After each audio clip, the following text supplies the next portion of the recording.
I guess when you look at resilient communities and like the many definitions around what resilience is, and building that capacity and giving people that empowerment with information, not just giving them rules to kind of play by, not even just the whole of the community, but also within emergency services. So not being prescriptive around things, but giving people information to make their own informed decisions. So I think that's part of resilience. I think resilience has been a bit of a buzzword for many, many years, but I think we're actually really starting to see it come to fruition in agencies across the sector now.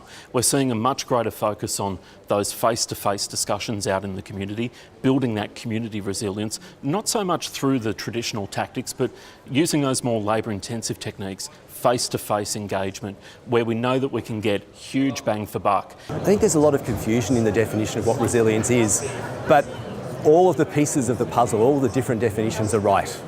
In that particular context, those things are right. The challenge for us is how we build all those things together and come up with one understanding, but not a definition of where resilience goes. And a couple of examples that resilient systems are adaptive. They allow for what's happening in real time to have an influence, and things that are working, we do well, and things that aren't working, we change.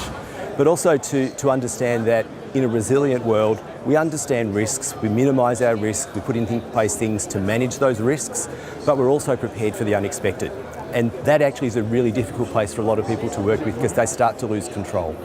One of the benefits of some of the events that we have seen in the last couple of years is a lot more research being done. A lot of research looking into the community aspect, the take-up of tools that are being developed by emergency services, but also a lot more thinking about what the community is actually thinking.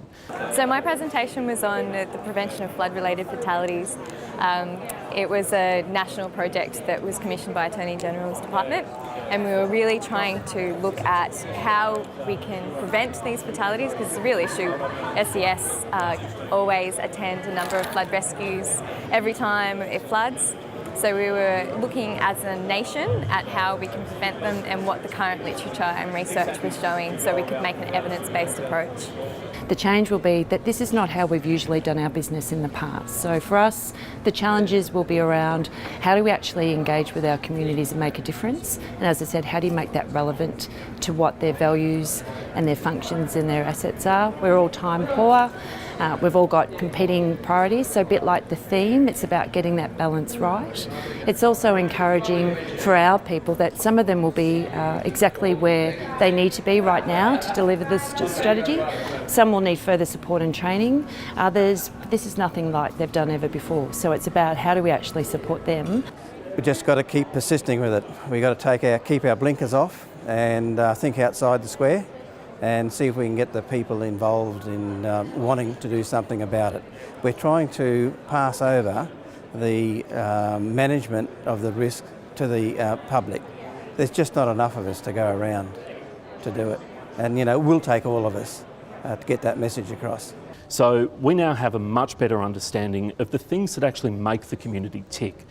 And we can leverage off those things to help them make better and more informed decisions during those big emergency events.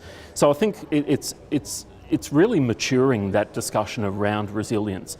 Are we right at 100%? No, there's still a long way to go, but I think we're making some really good progress.